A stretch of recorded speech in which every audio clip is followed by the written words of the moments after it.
صدا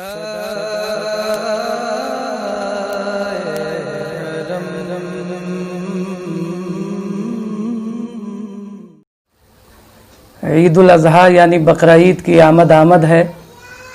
اور ہر مومن مسلمان کی یہ تمنا ہے کہ وہ مبارک و مقدس گھڑی آئے تاکہ ہم رب کی بارگاہ میں اپنی پیشانی کو جھکا سکیں اور قربانی پیش کرنے کے بعد پروردگار عالم کی بارگاہ میں دعا کریں کہ مولا ہم پر بھی اپنا کرم فرمائے اور ہمارے وطن عزیز یعنی ہندوستان میں امن و امان کی فضا قائم فرمائے۔ بہرحال حضرات، چونکہ قربانی کے ایام قریب ہیں، اس لیے قربانی سے متعلق چند ضروری مسائل لے کر آپ کی خدمت میں حاضر ہوا ہوں۔ آپ ان کو اپنے گھر میں اپنے رشتہ داروں کے ساتھ اور اپنے دوست و احباب کے ساتھ عام کریں تاکہ لوگوں کو قربانی سے متعلق مسائل کے بارے میں معلومات حاصل ہو سکے۔ ہر وہ مسلمان، چاہے وہ مرد ہو یا عورت ہو،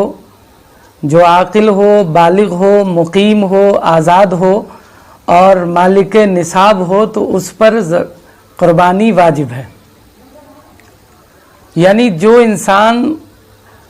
زکوٰۃ کا نصاب رکھتا ہو اس پر قربانی واجب ہے۔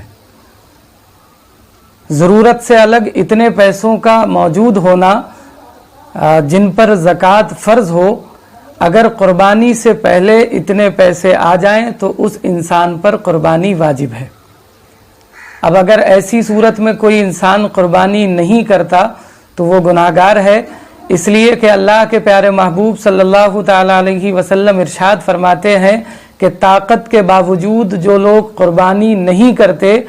وہ ہماری عیدگاہ میں نماز ادا کرنے کے لیے نہ آئیں۔ یا رسول اللہ، جو قربانی کرتے ہیں ان کے لیے کیا حکم ہے؟ تو آقا فرماتے ہیں کہ جو بندہ اللہ رب العزت کی رضا کے لیے، اللہ رب العزت کی خوشنودی کے لیے قربانی کرتا ہے تو جانور کا خون زمین پر گرنے سے پہلے پروردگار عالم اس کے تمام گناہوں کو معاف فرما دیتا ہے۔ بہرحال اللہ نے اگر ہمیں مال عطا کیا ہے اور اس لائق بنایا ہے تو ہمارے لیے ضروری ہے کہ ہم قربانی کریں اور اپنے رب کو راضی کریں، اس لیے کہ قربانی کے ایام میں اللہ رب العزت کو قربانی سے زیادہ پیاری کوئی چیز نہیں ہوتی۔ لہٰذا آپ قربانی کریں، اور جب جانور دیکھنے کے لیے جائیں تو کوشش یہ کریں کہ خوبصورت جانور ہو، یعنی بظاہر اس میں کوئی عیب نہ ہو، آنکھیں خراب نہ ہوں، کان کٹے ہوئے نہ ہوں، سینگ ٹوٹے ہوئے نہ ہوں۔ کوشش یہ کریں کہ جتنا خوبصورت جانور ملے اتنا اچھا ہے۔ مثال کے طور پر ہم دنیا میں اگر کسی کو تحفہ پیش کرتے ہیں تو کوشش یہ ہوتی ہے کہ جتنا اچھا ہو اتنا ہی زیادہ بہتر ہے۔ یہاں تو رب کی بارگاہ میں قربانی کا معاملہ ہے، تو رب کی بارگاہ میں جب ہم قربانی کے لیے جانور تلاش کرنے کے لیے جا رہے ہیں تو بہتر یہ ہے کہ جتنا خوبصورت جانور ہو اتنا اچھا ہے۔ ہمارے یہاں جو ہے اکثر یہ رواج ہو چکا ہے کہ اکثر گھروں میں ایک جانور آتا ہے جو یا تو والد کے نام سے قربان کر دیا جاتا ہے یا پھر کہیں امی کا زور ہوتا ہے تو ان کے نام سے قربان ہو جاتا ہے، یا پھر بہت سی جگہوں پر دیکھا گیا ہے کہ راؤنڈ چلتا ہے، جیسے پہلی بار جو ہے وہ والد کے نام سے قربانی ہو جاتی ہے، بعد میں امی کے نام سے قربانی ہو جاتی ہے، پھر بہن بھائیوں یا پھر دادا دادی کے نام سے قربانی کر دی جاتی ہے۔ اور بعض لوگ تو جو بھولے بھالے مسلمان ہیں، کچھ لوگوں کو یہ بھی کہتے ہوئے سنا گیا ہے کہ پہلی قربانی تو حضور کے نام سے ہونی چاہیے یا پھر ادباً ماں باپ کے نام سے ہونی چاہیے۔ تو اس میں کوئی شک نہیں کہ آپ حضور کے نام سے قربانی کر سکتے ہیں، ماں باپ کے نام سے قربانی کر سکتے ہیں، لیکن جس انسان پر قربانی واجب ہے اس کو اپنے نام سے جانور قربان کرنا ہوگا۔ ہاں، جب اپنے نام سے وہ قربانی کر چکا ہے تو پھر وہ دوسرا جانور خریدے یا پھر کسی جانور میں حصہ کرے۔ اب وہ چاہے تو حضور کے نام سے قربانی کرے یا پھر اپنے ماں باپ کے نام سے کرے، یہ نفلی قربانی ہوگی، اور اس کے نام سے جو قربانی ہوگی اس سے اس کا واجب ادا ہو جائے گا۔ لہٰذا اگر کسی پر قربانی واجب ہے تو وہ پہلے اپنے نام سے قربانی کرے، اس کے بعد حضور کے نام سے کرے،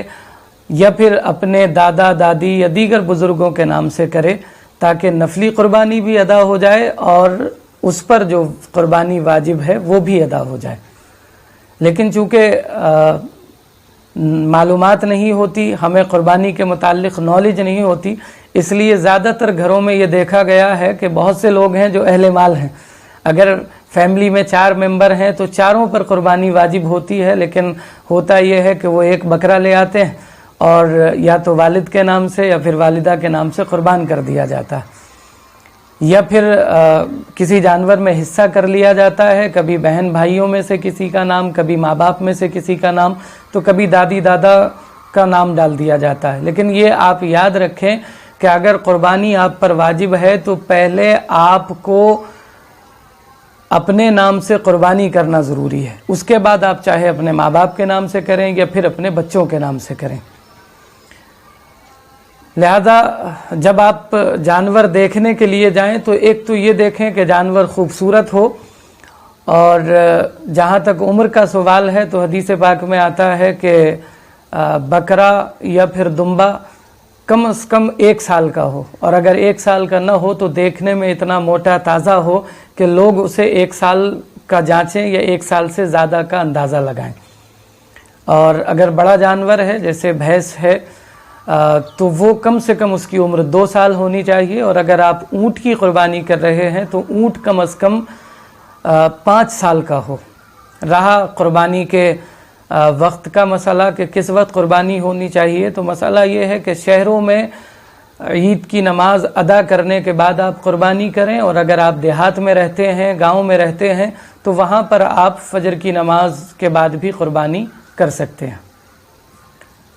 لیکن یہ بات ذہن میں رکھیں کہ آپ بکرا کریں، بڑا جانور ہو یا اونٹ ہو، جو بھی آپ قربانی کریں اللہ رب العزت کی رضا کے لیے کریں، اللہ کی خوشنودی کے لیے کریں، اس لیے کہ جب بندہ اللہ رب العزت کی رضا کے لیے، اس کی خوشنودی کے لیے قربانی کرتا ہے تو اللہ کے پیارے محبوب فرماتے ہیں کہ اللہ رب العزت ہر ایک بال کے بدلے،